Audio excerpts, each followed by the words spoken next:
ये कहानी है राजस्थान के एक छोटे से गांव की, जिसमें बहुत गहरा राज छुपा था और रोज किसी की रहस्यमयी मौत हो जाती थी। जो भी इंसान रात में उस दरख्त के नीचे जाता, वो गायब हो जाता था।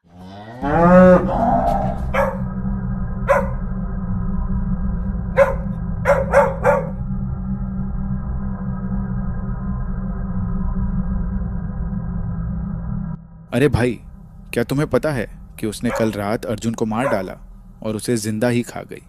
इस चुड़ैल का आतंक दिन ब दिन बढ़ता जा रहा है। इसका कुछ करना पड़ेगा वरना ये सबको मार देगी।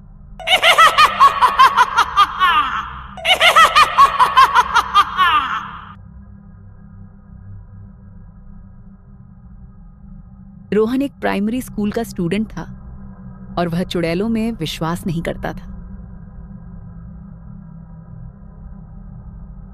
रोहन, क्या तुम्हें पता है कल रात दादी के गांव में एक चुड़ैल ने एक आदमी को मार डाला।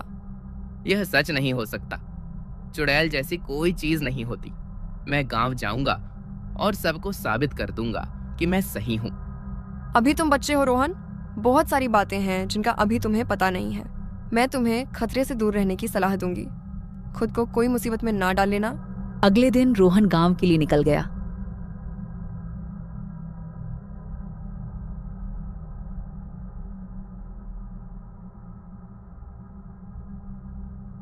और काफी लंबे समय के बाद वो अपनी दादी के पास पहुंचा। उसकी दादी ने पूछा, ओह वाह, मेरा बेटा रोहन आ गया है। बेटा सब ठीक है? जी दादी, सब ठीक है। मैं बस यह साबित करना चाहता हूँ कि चुड़ैल जैसा कुछ नहीं होता। इसीलिए मैं रात में जंगल जाऊंगा और सुबह तक वहीं रहूंगा।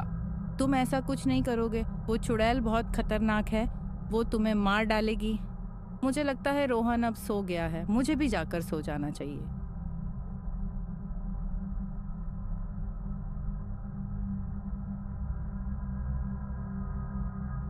दादी अब सो रही है, अब मैं जंगल में जाऊंगा। रोहन को इस बात का अंदाजा नहीं था कि वह किस मुसीबत में फंसने जा रहा है। वह जंगल की गहराई में गया और उस पेड़ को ढूंढ निकाला जहां चुड़ैल रहती थी।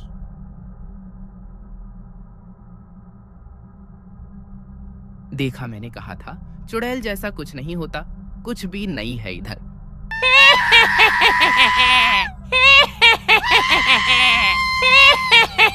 अरे बच्चे, तुम आधी रात को इधर उधर किया कर रहे हो। डरो मत, मैं तुम्हें नहीं खाऊंगी। मैं डाइटिंग पर हूँ। मैं सिर्फ मोटा गोश्त खाती हूँ। मैंने सुना था चुड़ैल बुरी होती है, लेकिन तुम बुरी नहीं लगती। मुझे लगता है तुम कोई इंसान हो। हाँ बच्चे, मैं भी एक समय इंसान थी और मेरे भी बहुत सारे सपने थे, लेकिन मेरा कत्ल कर दिया गया था। तब से लेकर आज तक मैं इंसाफ तलाश कर रही हूँ। यह बात है आज से 7 साल पहले की। मेरे इस गांव के सबसे बड़ा घर में शादी थी। मैं बहुत खुश थी उस दिन, लेकिन शादी के 1 साल बाद मुझे औलाद नहीं हुए, तो मेरे सास ने मेरे पति के साथ मिलके मुझे कत्ल करने का प्लान बना लिया। इस लड़की से तो मैं तंग आ गई हूँ। ना तुम्हें औलाद दे सकती है, ना तुम्हें दूसरी शादी करने देते हैं। तो माँ, अब हमें क्या करना चाहिए? मुझे लगता है कि हमें उससे छुटकारा पा लेना चाहिए। हाँ, इसे मुझ पर छोड़ दो। मैं सुनिश्चित करूंगी कि वह कल का सूरज न देख पाए। सास ने जब मैं सो रही थी तो मेरा कत्ल कर दिया और मेरे लाश को इस पेड़ के नीचे छुपा दिया। तब से लेकर आज तक मैं इधर कैद हूँ।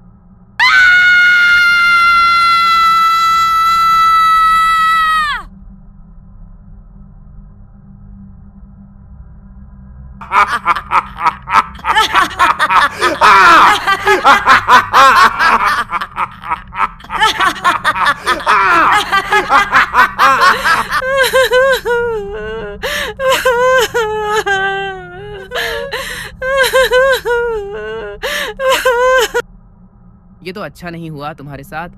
मैं तुम्हें इंसाफ दिलाऊंगा। अगले दिन रोहन ने पूरे गांव को इकट्ठा किया और उन्हें पूरी कहानी सुनाई।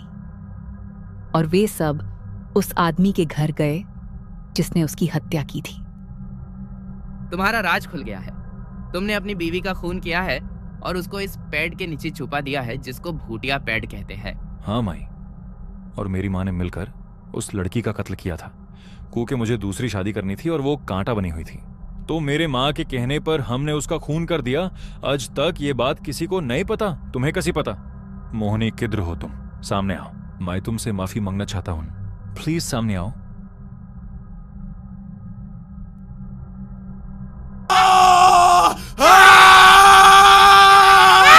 क्या हुआ? पहचाना ना तुमने मुझे? क्या हुआ? डर क्यों गए? मेरे इस हाल्ट के जिम्मेदार तुम ही हो। मुझे माफ कर दो, मुझसे गलती हो गए। मैं सजा का हकदार हूँ, मुझे माफ कर दो और जो सजा मेरे बनती है वो मुझे दे दो प्लीज। सजा तो तुम्हें जरूर मिलेगी, इंसाफ तो जरूर होगा। जो तुमने किया मेरे साथ उसकी सजा मोटी है। तुम्हें मरना ही होगा, फिर ही मेरा इंसाफ होगा। पंडित जी, बताएं इन मोहिनी को इंसाफ कैसे मिलेगा? कोई और तरीका है जिससे ये आजाद हो जाए और विराज बच जाए? विराज को मरना होगा, तभी मोहिनी का इंसाफ होगा।